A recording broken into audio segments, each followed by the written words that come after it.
लाचार होते हैं और उस लाचारी के कारण उनके अंदर एक बीमारी आती है, क्या? बिकाऊपन। जब जब इलेक्शन का दौर आता है, आपने देखा होगा बड़े पैमाने पर लोगों के बीच में खरीद फरोख्त का काम चलता है, या तो दारू के माध्यम से, नोट के माध्यम से, मतलब बड़े पैमाने पर लोगों के अंदर में बिकने की आदत को पनपाया जाता है।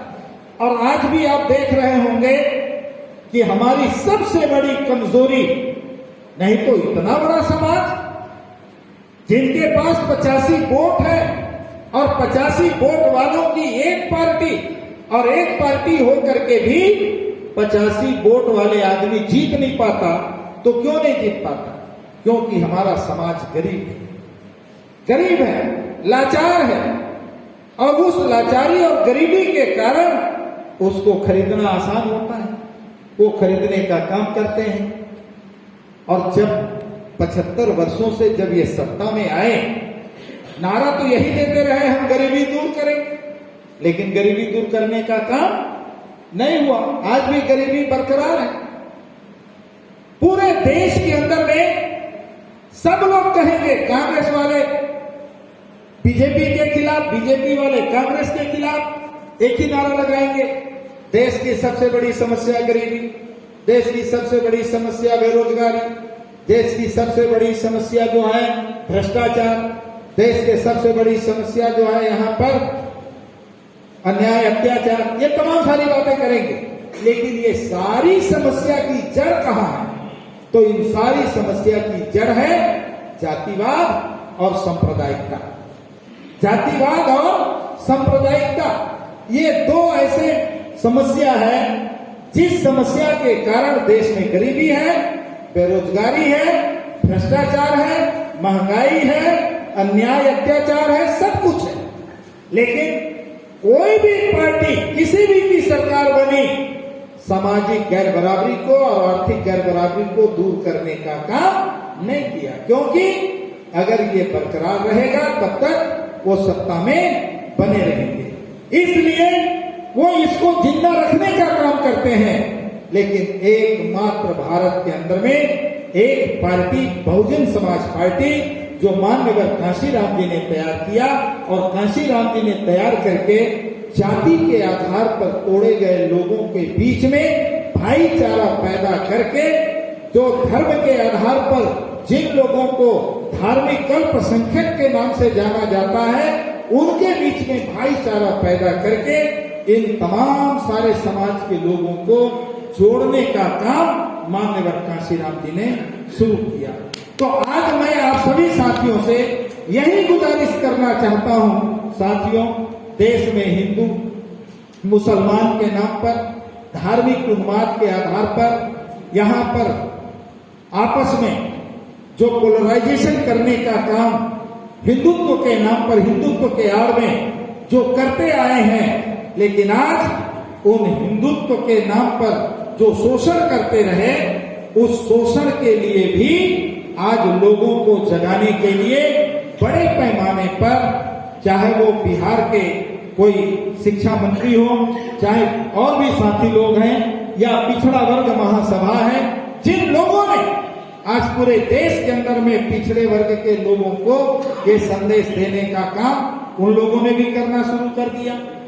डिबेट चल रहा है ना अभी, तो मेरा आप लोगों से ये कहना है कि अगर मस्तूरी विधानसभा क्षेत्र के वो हम नजर डालें, तो मस्तूरी विधानसभा क्षेत्र में सबसे बड़ी आबादी अगर किसी की है तो वो पिछड़े वर्गों की। पिछड़े वर्गों के बाद यहाँ पर आदिवासी समाज की आबादी है, और आदिवासी समाज के बाद यहाँ अनुसूचित जाति समाज की है, और ये तीनों समाज धार्मिक अल्पसंख्यक भी है, लेकिन थोड़े होंगे मेरे ख्याल से, कुछ जगह में हो सकते हैं, कुछ जनसंख्या धार्मिक अल्पसंख्यक के भी हो सकते हैं, लेकिन सबसे बड़ी आबादी है तो वो पिछड़े वर्गों की है।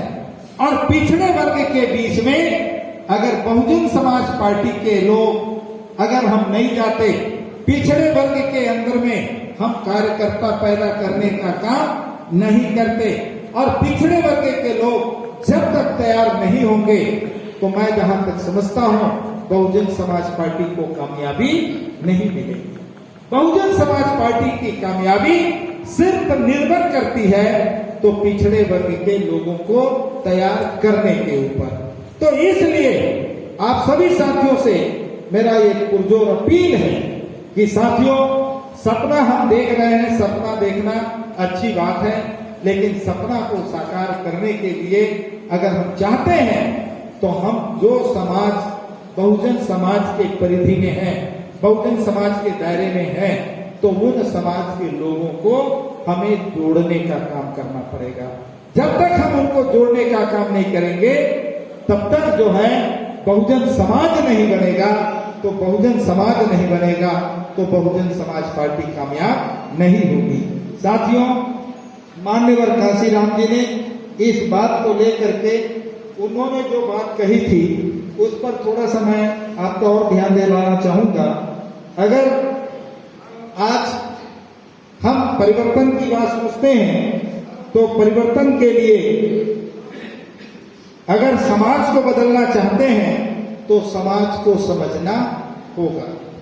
हम समाज को समझने की कोशिश करें, क्योंकि हमारे ही अंदर में अगर जातिवादी भावना है और जाति के द्वेष, जाति के भावना से हम ही प्रेरित हैं और एक दूसरे के प्रति अगर हम वो भाईचारा लाने का काम नहीं कर रहे हैं, अगर आज मस्कुरी विधानसभा क्षेत्र के अंदर में जितनी जातियां हैं, आज हम जितने कार्यकर्ता हैं, क्या हमको ये रीडिंग है, अध्ययन है कि मस्कुरी विधानसभा क्षेत्र के अंदर में कुल कितनी जाति के लोग निवास करते हैं, कौन कौन सी जाति के लोग निवास करते हैं और उन जातियों की कितनी कितनी जनसंख्या है। और जितनी जनसंख्या होगी उतना उनका वोट होगा। तो हम जो कार्य करने वाले लोग हैं, हमारे अंदर में हम लोगों के पास ये नॉलेज होना चाहिए, जानकारी होनी चाहिए, अध्ययन होना चाहिए कि यहाँ पर मरार की संख्या इतनी, कलार की संख्या इतनी, यादव की संख्या इतनी, केवट की संख्या इतनी, ऐसे तमाम सारे जातियों की हम लोगों को अध्ययन करना चाहिए। और अध्ययन करके उन जाति के आधार पर टूटे या बटे हुए लोग हैं, उनके बीच में भाईचारा पैदा करने के लिए हमें कार्यक्रम की रूपरेखा तय करनी चाहिए। अगर हम कार्यक्रम बनाएंगे, उनके बीच में जाएंगे, उनकी समस्याओं को बताएंगे कि भाई इस देश के अंदर में किसने क्या किया तुम्हें।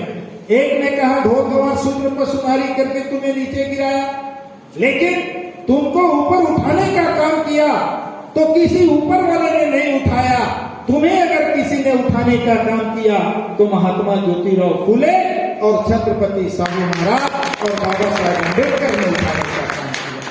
लेकिन पिछड़े वर्ग के घर तक महात्मा ज्योतिराव फूले को लेकर के जाना पड़ेगा, छत्रपति साहू महाराज को लेकर के हमको जाना पड़ेगा और बाबा साहेब अम्बेडकर को लेकर के जाना पड़ेगा। संविधान में बाबा साहेब अम्बेडकर ही थे जिन्होंने पिछड़े वर्गों को इस देश के अंदर में उनका अधिकार सुरक्षित किया है। ये संविधान को बदलना क्यों चाहते हैं? इसीलिए चाहते हैं क्योंकि आर्टिकल 340 में बाबा साहेब अम्बेडकर ने लिख दिया है कि अगर तुम जो है पिछड़े समाज के लोगों का तुम्हें अधिकार देना पड़ेगा। आर्टिकल 340 में लिखा है और उसी के आधार पर यहाँ काका कालेलकर आयोग बना, मंडल आयोग बना। बाबा साहेब अम्बेडकर ने संविधान में आर्टिकल 340 लिखने के बाद 1950 में संविधान लागू होने के बाद 1953 में जब 52-53 में ये लागू नहीं हुआ, जो भी प्रधानमंत्री थे पंडित जवाहरलाल नेहरू जी, जब उसने आयोग का गठन नहीं किया तो एकमात्र बाबा साहेब अम्बेडकर थे जिसने पिछड़े वर्गों के लिए आर्टिकल 340 के आधार पर आयोग का गठन नहीं किए जाने पर पंडित जवाहरलाल नेहरू के मंत्रिमंडल को त्याग पत्र देकर ठुकरा करके वो बाहर चले गए। अगर तुम पिछड़े वर्गों के लिए संविधान में लिखा है इसको लागू नहीं करते हो तो ऐसे मंत्रिमंडल में रहने से क्या फायदा? बाबा साहेब ने अपना पद ठुकराया था, लेकिन आज पिछड़े वर्ग के भाई क्या इन बातों को जानते हैं कि हमारा उद्धार करने का काम डॉक्टर बाबा साहब अम्बेडकर ने किया? क्योंकि ये बातें हमने लोगों तक नहीं पहुंचाया, लोगों तक नहीं ले जा पाया, हमें ले जाना पड़ेगा, उनको समझाना पड़ेगा और आज समझ में आएगी, बड़े पैमाने पर समझ में आएगी। और जिस दिन पिछड़ा वर्ग समझ गया, ना कांग्रेस टिकने वाली, ना भारतीय जनता पार्टी टिकने वाली। सिर्फ समझाने की जरूरत है। इसलिए साथियों, जो हमारे पिछड़े वर्ग के जो भाई हैं, उन लोगों के बीच में हमें कार्यक्रम बना करके उनको तैयार करने का काम करना पड़ेगा। और ये इसीलिए मान्यवर काशीराम जी का कहना था कि अगर आप समाज को बदलना चाहते हैं तो समाज को समझना पड़ेगा। हम समाज को समझने का काम करें। दूसरी जो उन्होंने बात किया था कि people get the leader with the deserve, यानी जैसे लोग होते हैं वैसे लीडर मिल जाते हैं, जैसे लोग होते हैं। अगर आज हमारा समाज अगर बिकाऊपन में है, लाचार है, तो आपका नेता भी लाचार और बिकाऊ आपको मिलेगा। इसलिए अगर समाज मजबूत होगा तो लीडर भी आपके बीच में मजबूत होंगे। और बिना लीडरशिप के हमारी समस्या का भी समाधान नहीं। तो समाज में लीडरशिप पैदा करना पड़ेगा, समाज में लीडरशिप पैदा करना पड़ेगा। और इसके लिए मान्यवर काशीराम साहब ने ये जो बात कही है कि जैसे लोग होते हैं वैसे उनको नेता मिल जाते हैं, तो हमें लोगों को बदलना तो पड़ेगा। तीसरी बात है, जिस समाज की गैर राजनीतिक जड़ नहीं होती वह समाज राजनीति में कामयाब नहीं हो सकता। तो गैर राजनीतिक जड़ क्या है? तो समाज के पढ़े लिखे बुद्धिजीवी लोग। आज हम कितने बुद्धिजीवी लोगों को जोड़ने का काम कर पा रहे हैं और कितने बुद्धिजीवी इस विचारधारा के लिए वो सोच रहे हैं, तो उन बुद्धिजीवी लोगों को भी हमें संगठित करने की जरूरत है। और अंतिम में एक बात जो उन्होंने कहा कि power will be product the struggle, यानी कि सत्ता संघर्ष का प्रतिफल है। बिना संघर्ष के सत्ता प्राप्त नहीं किया जा सकता। हम स्ट्रगल नहीं करते, संघर्ष नहीं करते। बिना संघर्ष के हम चाहते हैं कि बात ऐसे ही बन जाए, तो ऐसे बनने वाली नहीं है। तो ये जो बातें हैं, इन बातों को ध्यान में रखकर हमें अपने विधानसभा क्षेत्र के अंदर में हमें कार्यक्रम का रूपरेखा तय करना पड़ेगा। और जो जो पॉइंट माननीय काशीराम साहब ने जो सुझाया, जो दिया, उस पॉइंट के आधार पर हमारे आंदोलन का स्वरूप, हमारे कार्यक्रम का स्वरूप तैयार होना चाहिए। तो मैं जहां तक समझता हूं साथियों, आने वाला समय में हम सफलता हासिल कर सकते हैं। हमारे साथी ने एक बात कही कि भाई प्रत्याशियों की बात जैसे भी हमारे साथी ने यहाँ पर ले आया,